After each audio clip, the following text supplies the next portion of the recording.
अस्सलाम वालेकुम 10th class chemistry का आपका नेक्स्ट टॉपिक है। हमने टॉपिक स्टार्ट किया था सोर्सेज ऑफ ऑर्गेनिक कंपाउंड्स, जिसमें से हमने देखा था कोल। कोल के बारे में हमने डिटेल से देखा था कि किस तरह कोल से डिफरेंट ऑर्गेनिक कंपाउंड्स हम एक्सट्रैक्ट कर सकते हैं, ठीक है। इसी तरह सेकंड जो नेचुरल डिपॉजिट है ऑर्गेनिक कंपाउंड्स का, वो है पेट्रोलियम। पेट्रोलियम को हम कॉमनली फ्यूल के तौर पे जानते हैं, ठीक है, जो व्हीकल्स और इन सब में फ्यूल डलता है।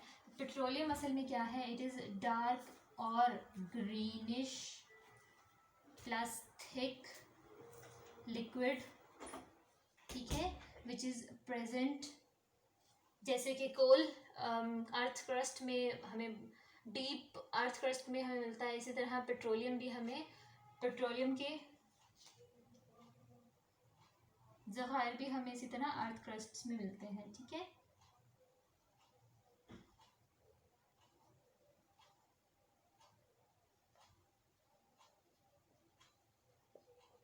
ठीक, जिनको वहाँ से एक्सट्रैक्ट किया जाता है, ठीक, वो रॉ फॉर्म में होता है, वो इम्प्योर फॉर्म में होता है, और फिर उसको इंडस्ट्री में प्रोसेस करके उससे डिफरेंट ऑर्गेनिक कंपाउंड सेपरेट किए जाते हैं, बिल्कुल जैसे कोल में किए जाते थे, ठीक है। तो पेट्रोलियम की कॉम्पोजिशन क्या है? इट इज कंपोज्ड ऑफ, कोल में क्या क्या था? बहुत सारे ऑर्गेनिक कंपाउंड्स थे, जिसमें मेनली कोल गैस थी, जिसमें मीथेन, हाइड्रोजन और उसके बाद अमोनिकल लिक्विड यानी अमोनिया गैस एंड वाटर, और इस तरह से डिफरेंट कंपाउंड्स, ठीक है। तो पेट्रोलियम की कॉम्पोजिशन क्या है? Petroleum is mainly a mixture of hydrocarbons,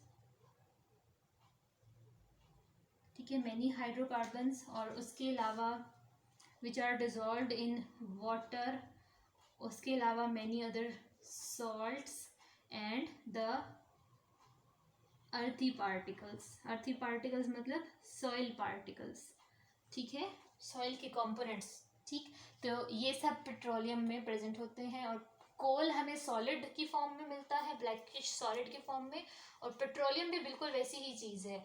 वही प्लांट्स और एनिमल, डेड प्लांट्स और एनिमल्स की डिस्ट्रक्शन की वजह से, जो सालों तक हाई प्रेशर और हाई टेम्परेचर में डिस्ट्रॉय होती है उनकी बॉडी, उस डिस्ट्रक्शन की वजह से कुछ लिक्विड्स एक्सट्रैक्ट होते हैं, कुछ लिक्विड उसमें से रिलीज होते हैं, वो लिक्विड पेट्रोलियम की फॉर्म में हमें मिलता है, ठीक है। बिल्कुल जैसे कोल हमें वुड की डिस्ट्रक्शन से सॉलिड फॉर्म में मिलता है ना, बिल्कुल ऐसे ही कुछ प्रोडक्ट हमें लिक्विड फॉर्म में मिलते हैं, जिसको हम पेट्रोलियम कहते हैं, ठीक है। सेम प्रोसेस है कोल और पेट्रोलियम के लिए, ठीक। वो जो सॉलिड फॉर्म में मिलता है वो कोल है, जो हमें लिक्विड की फॉर्म में मिलता है दैट इज पेट्रोलियम, ठीक है। अब पेट्रोलियम को प्रोसेस कैसे करते हैं? जो क्रूड पेट्रोलियम सॉरी, उसको इंडस्ट्री में, फैक्ट्री में ले जाया जाता है, अर्थ से एक्सट्रैक्ट करके, ठीक है, पाइप्स के थ्रू एक्सट्रैक्ट करके उसको इंडस्ट्री में ले जाते हैं, वहाँ जाके उसका प्रोसेस होता है और रिफाइनिंग होती है, और फिर उसकी क्या होता है, उसके डिफरेंट यूजफुल कंपोनेंट्स सेपरेट करके यूज़ किए जाते हैं, ठीक। तो जिस प्रोसेस से पेट्रोलियम को सेपरेट किया जाता है, पेट्रोलियम के कंपोनेंट्स को सेपरेट किया जाता है, उसको हम कहते हैं फ्रैक्शनल डिस्टिलेशन।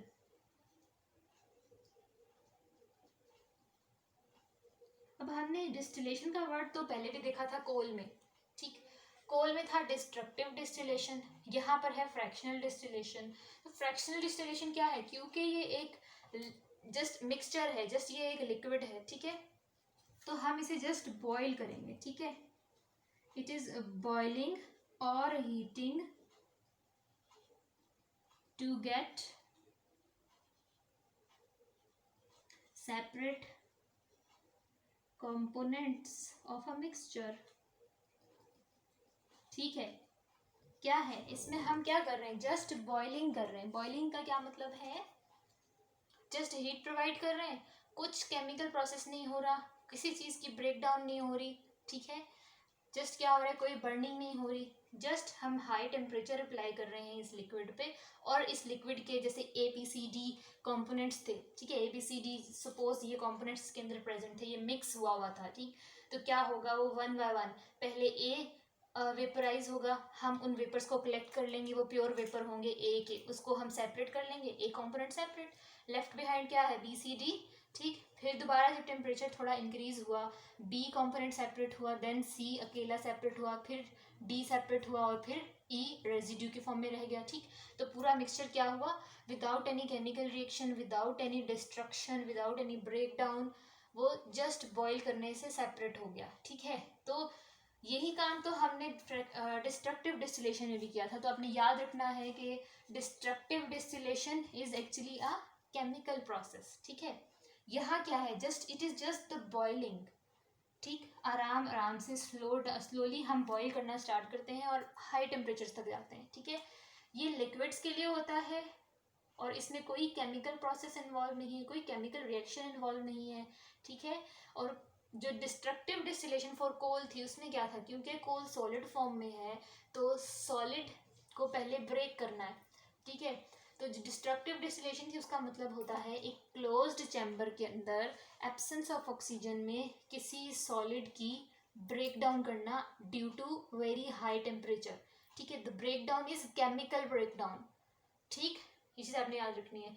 कोल मिक्सचर था लेकिन कोल में जो कंपोनेंट्स थे ना वो केमिकली कंबाइंड थे एक दूसरे के साथ, उनको ब्रेक डाउन करना, कुछ केमिकल रिएक्शंस भी होंगे इस हाई टेम्परेचर प्रेशर की वजह से इसके अंदर, और फिर जाके इसके कंपोनेंट्स एक एक करके वेपराइज होंगे। ठीक है, लेकिन जो फ्रैक्शनल डिस्टिलेशन है ये जस्ट उन मिक्सचर्स की जाती है which are liquid in form, और वो जस्ट लिक्विड जस्ट मिक्सचर्स हैं, उनमें जैसे जैसे ए बॉइलिंग पॉइंट आया without any chemical reaction, component A boil, component 2 boil, component 3 boil, इस तरह से सेपरेट हो गए। ठीक है, तो ये डिफरेंस आपको आना चाहिए इसका।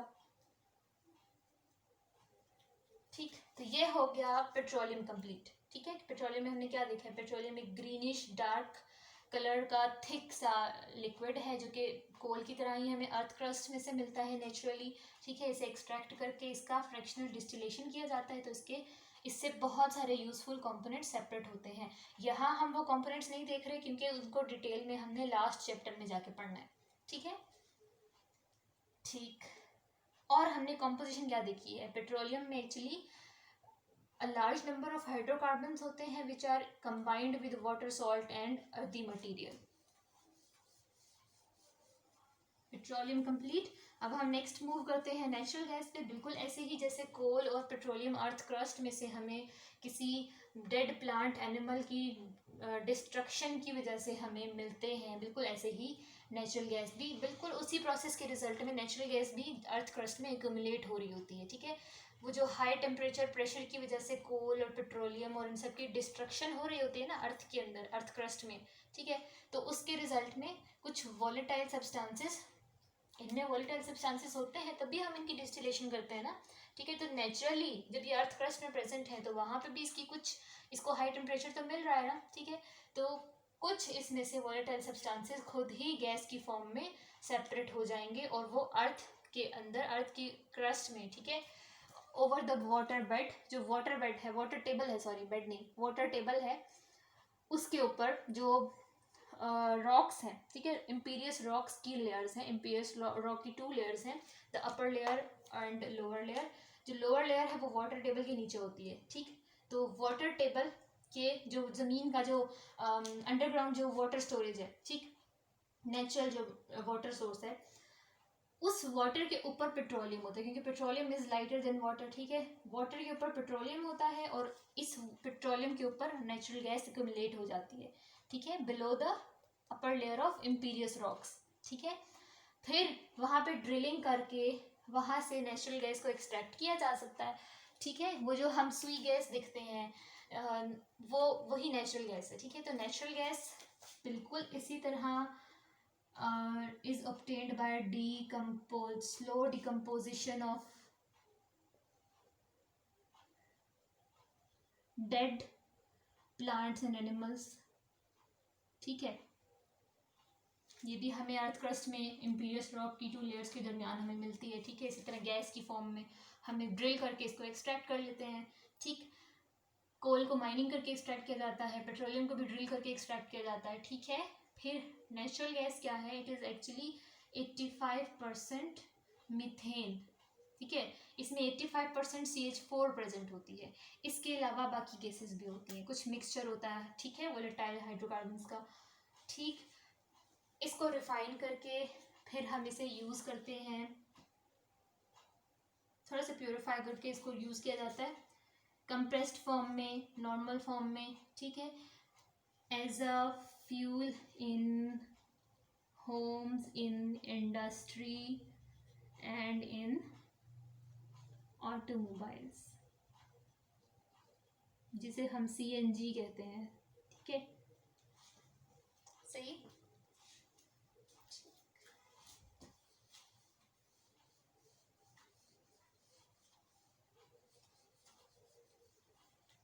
अब हम देखें कि हमने देखा था कि प्लांट्स और एनिमल्स की बॉडी में भी हमें बहुत सारे ऑर्गेनिक कंपाउंड्स मिलते हैं। तो बहुत सारे प्लांट्स ऐसे हैं, बहुत सारी क्रॉप्स ऐसी हैं जिनके मेजरली जिनके सीड्स में से हमें डिफरेंट ऑयल्स मिलते हैं, ठीक है। तो बहुत सारे प्लांट्स से यही ऑर्गेनिक कंपाउंड्स एक्सट्रैक्ट करके फूड इंडस्ट्रीज चलाई जा रही हैं, ठीक। तो हम देखते हैं कि प्लांट्स के अंदर ये ऑर्गेनिक कंपाउंड्स आते कहाँ से हैं। तो मेजरली जो क्लासेस हैं प्लांट्स के अंदर या लिविंग बॉडी में ऑर्गेनिक कंपाउंड्स की, वो हैं कार्बोहाइड्रेट्स, प्रोटीन्स, विटामिन्स, ठीक है। इनको भी आपने इससे नेक्स्ट जो चैप्टर है उसमें पढ़ोगे, ठीक है। अभी आप इनके सिर्फ नेम्स देखो। लिविंग ऑर्गेनिजम्स में या फिर बायोलॉजिकल सिस्टम्स के अंदर जो ऑर्गेनिक कंपाउंड्स होते हैं, they are in the form of very large molecules, ठीक है, बहुत बड़े बड़े मॉलिक्यूल होते हैं, बहुत हैवी मॉलिक्यूल्स होते हैं। इन सबको हम कहते हैं मैक्रो मॉलिक्यूल्स, ठीक है। Macro molecule means very large sized molecule, या ऐसा मॉलिक्यूल जिसके अंदर बहुत ज़्यादा एटम्स हैं, ठीक है, यानी बहुत हैवी मॉलिक्यूल है, ठीक, इसका मॉलिक्यूलर मास बहुत हाई है। तो 3-4 क्लासेस हैं ऐसी। कार्बोहाइड्रेट्स मीन्स शुगर्स, जिनको हम कॉमनली शुगर्स कहते हैं, ठीक है। प्रोटीन्स होती हैं, विटामिन्स होते हैं, इसके अलावा ऑयल्स, डिफरेंट ऑयल्स जो कि सीड्स में से मिलते हैं, ठीक है। प्लांट अपने सीड्स के अंदर, क्योंकि सीड से न्यू प्लांट जनरेट होना होता है, तो वहाँ पे जब तक सीड ने जर्मिनेट करना है, न्यू प्लांट जनरेट करना है, तो उसके अंदर कुछ फूड स्टोरेज होना चाहिए, ठीक है। तो वो ऑयल्स की फॉर्म में सीड के अंदर ऑर्गेनिक कंपाउंड स्टोर हुए होते हैं, ठीक है। उनको हम एक्सट्रैक्ट करके उनको भी हम फूड प्रोडक्ट के तौर पे बेच सकते हैं, ठीक है। तो कार्बोहाइड्रेट्स क्या चीज़ है? शुगर्स, कॉमनली इनको शुगर्स कहते हैं। और इसकी मोस्ट कॉमन एग्जांपल है द ग्लूकोज। अब ग्लूकोज एक प्लांट बॉडी में या कार्बोहाइड्रेट एक प्लांट बॉडी में आते कहाँ से हैं? क्योंकि प्लांट्स फोटोसिंथेटिक ऑर्गेनिजम्स हैं, तो प्लांट्स खुद इन्हें प्रिपेयर करते हैं, ठीक है, फोटोसिंथेसाइज करते हैं, ठीक। इसके अलावा प्रोटीन्स कहाँ से आती हैं प्लांट बॉडी के अंदर? प्रोटीन्स नाइट्रोजन फिक्सिंग बैक्टीरिया की हेल्प से, प्लांट्स की रूट्स के अंदर कुछ बैक्टीरिया रहते हैं, उनको हम नाइट्रोजन फिक्सिंग बैक्टीरिया कहते हैं, ठीक है। यानी वो एटमॉस्फेयर से नाइट्रोजन ट्रैप करते हैं, नाइट्रोजन गैस को ट्रैप करते हैं, ठीक है। और नाइट्रोजन गैस को किसमें लेटर ऑन प्लांट्स किसमें कन्वर्ट कर देते हैं? प्रोटीन की फॉर्म में स्टोर कर देते हैं, ठीक है। तो प्लांट्स प्रोटीन का जो इम्पॉर्टेंट कंपोनेंट है दैट इज नाइट्रोजन, ये आपने याद रखना है, ठीक है। ठीक, इसी तरह विटामिन कहाँ से हमें मिलते हैं? फ्रूट्स में, सिट्रस फ्रूट्स में विटामिन होते हैं, डिफरेंट टाइप्स होती हैं, A, B, C, ठीक है। ऑयल्स भी हमने देख लिया, ठीक। इन शॉर्ट हमने देख लिया प्लांट बॉडी के अंदर कौन कौन से ऑर्गेनिक कंपाउंड्स हैं, ठीक है। अब नेक्स्ट हम देखते हैं कि अगर हमें कोल में से, पेट्रोलियम में से, नेचुरल गैस में से, प्लांट से, एनिमल बॉडी से, कहीं से भी हमारा रिक्वायर्ड, या फिर हम चाह रहे हैं कि हम कोई ऐसा ऑर्गेनिक कंपाउंड बनाएं, यानी खुद बनाएं उसे, जो प्री एग्जिस्टिंग नहीं है, या फिर प्री एग्जिस्टिंग है भी, नेचर में एग्जिस्ट भी करता है, लेकिन हम उसको हमें वो रिक्वायर्ड है, तो हम उसे लैब में सिंथेसाइज भी कर सकते हैं, एक ये तरीका भी है। एक्सेप्ट प्लांट्स को इंस्टेड ऑफ प्लांट्स से एक्सट्रैक्ट करना नेचुरल गैस या इन रिसोर्सेज से एक्सट्रैक्ट करने की वजह से हम उन्हें लैब में स्मॉल स्केल पे सिंथेसाइज भी कर सकते हैं, ठीक है। आर्टिफिशियल सिंथेसिस यानी लैब सिंथेसिस, ठीक। बहुत सारे ऐसे कंपाउंड्स हैं, जैसे कि हमने देखा था कि वाइटल फोर्स थ्योरी को किसने रिजेक्ट किया था? वोलर एंड कोब ने, ठीक है। उन्होंने क्या किया था, लैब में कुछ इनऑर्गेनिक कंपाउंड्स की हेल्प से ऑर्गेनिक कंपाउंड्स आर्टिफिशियली सिंथेसाइज कर लिए थे। तो अगर हमें स्मॉल स्केल पे या एक्सपेरिमेंट के लिए थोड़े से कुछ amount of organic compound required है, तो बिल्कुल ऐसी पॉसिबल वेज हैं कि हम कोई भी दूसरे रिएक्टेंट्स मिला के कोई ऑर्गेनिक कंपाउंड लैब में आर्टिफिशियली सिंथेसाइज कर लें। बेशक वो प्लांट बॉडी में अवेलेबल है, लेकिन हम उसे खुद भी सिंथेसाइज कर सकते हैं। ठीक है, तो ये सारे क्या थे, major sources of organic compounds.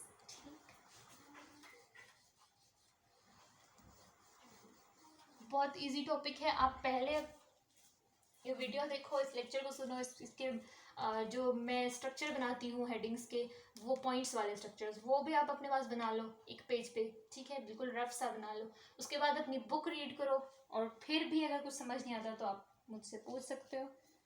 ठीक है, वैसे तो ये बहुत ईजी है। आज के लिए इतना ही है, कल से हम देखेंगे ऑर्गेनिक कंपाउंड के यूजेस और नेक्स्ट टॉपिक।